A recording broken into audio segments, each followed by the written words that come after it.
Hello everyone, I'm Dennys Wang. I keep seeing people say don't update Photon Mono 4K firmware because it will cause issue. So I got curious, and since my printer is the early batch that require firmware update, I want to share my tests after updating the printer firmware. After update the firmware, the RERF or multiple exposure finally works really well compared to before update firmware in my previous review on Photon Mono 4K.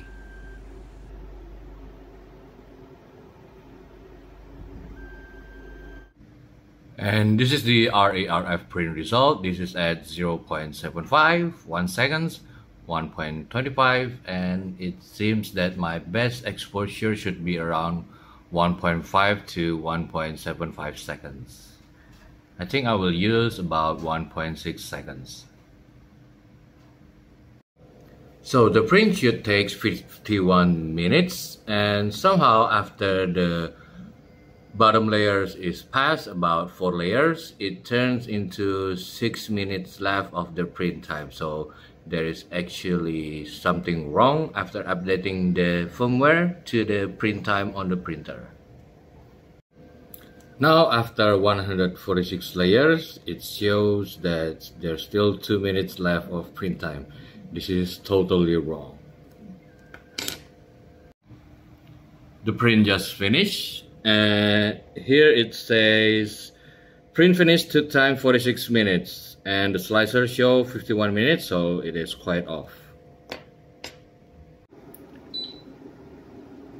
So previously the print finish shows 46 minutes and the print time on the printer show 41 minutes and the slicer is 51 minutes.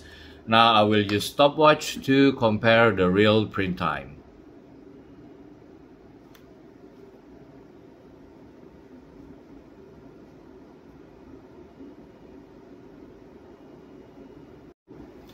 Now 5 layers in, the print time shows 6 minutes left. So, and my bottom exposure is about, the bottom layers is about 3 layers.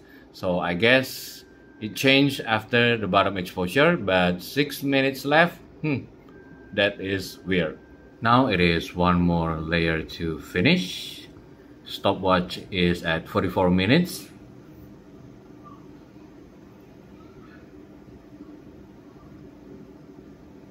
And the print is finished. Let's wait until the build plate move all the way up. And mark. Now, here's the funny things.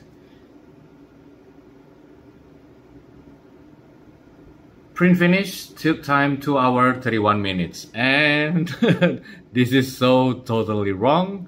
The print time here, at the stopwatch, it shows 45 minutes, the same with previous print time. Well, at least the print time, the real print time, it is slightly faster compared to the slicer, which is much better compared to the real print time is longer than the slicer. Now let's say I want to do a quick change to the exposure to the printer settings. First, I will pause it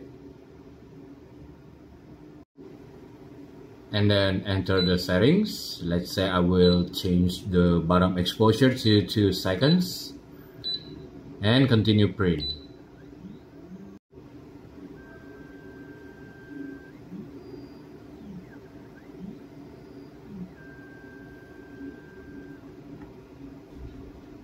One and 2. Okay, looks like we can change the exposure in the printer settings. This is the original speed settings that I use.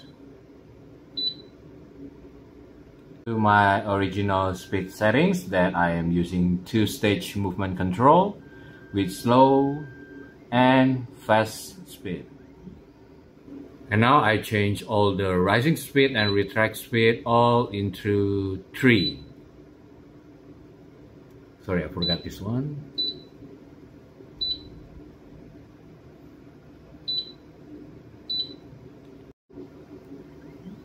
I could see both lift and retract now has the same speed.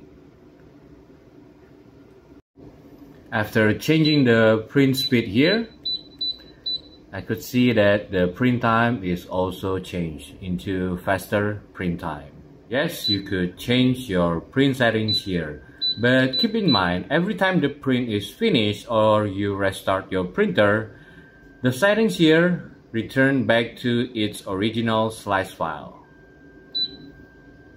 Now let's compare again the real print time.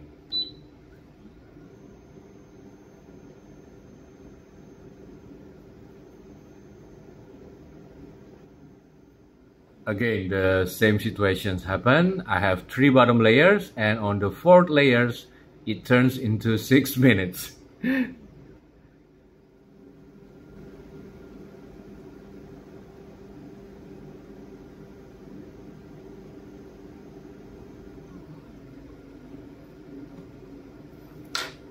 And we are done. So the print finish, it took 35 minutes. This is what's shown in the printer, and the real print time from my stopwatch is also 35 minutes. So I'm not sure what happened to the previous print. Well, at least we can rely on the estimate print time when we are about to start the printing, because there is a slight difference only. And that means changing the print speed directly in the printer works really well. I do notice a very weird delay when the build plate is moving up, and especially when it's moving up the lifting stage, and it's right about here. It's like there is a slight pause or delay where I'm not using any TSMC at all, so it is just a single lifting speed. And it appears very random, and that is, I'm not sure why. I did check some calculation. It happens sometimes on the 10th layer, sometimes at the 11th, so it is very random. But in my opinion, it doesn't affect your print result at all, as you could see in my next test, which is the real print result. For the antialiasing test, I could still see a lot of voxels, so I think the antialiasing still not work. And for some people, antialiasing might not be important, but in my line of work, I really need antialiasing.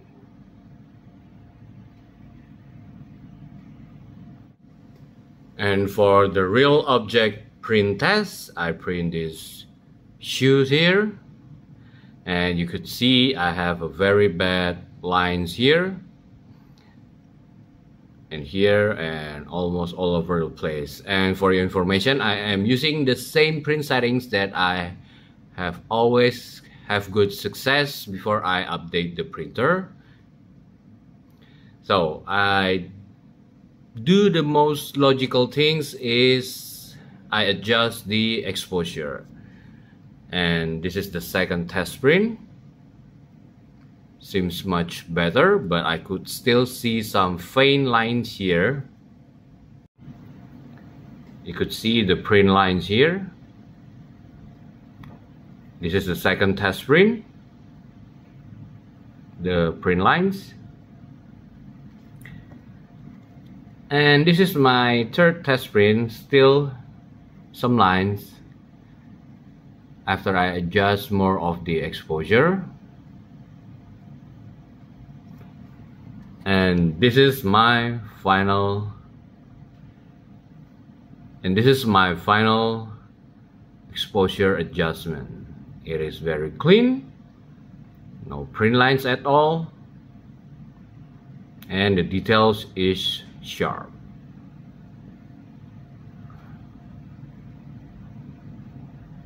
Well, because the antialiasing doesn't work, I could see I have artifact lines here.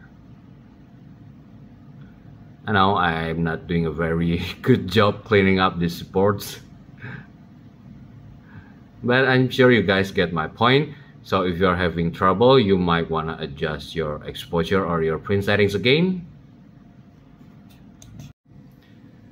And so my conclusion regarding firmware update, the RERF or the multiple exposure works really well, and I can finally adjust the speed settings, which I am not able to if you guys watch my previous video when I reviewed Photon Mono 4K. And if you are experiencing bad print lines or failed print, I would suggest you to adjust your exposure again or calibrate your exposure. And I'm doing this the old school way. I'm not using any XP2 validation or any exposure tester or any kind of exposure model. I just print this model again and again until I get the correct print settings. And this is my print settings for Photon Mono 4K. Just for your information, I am using Phrozen Aqua Gray 4K resins.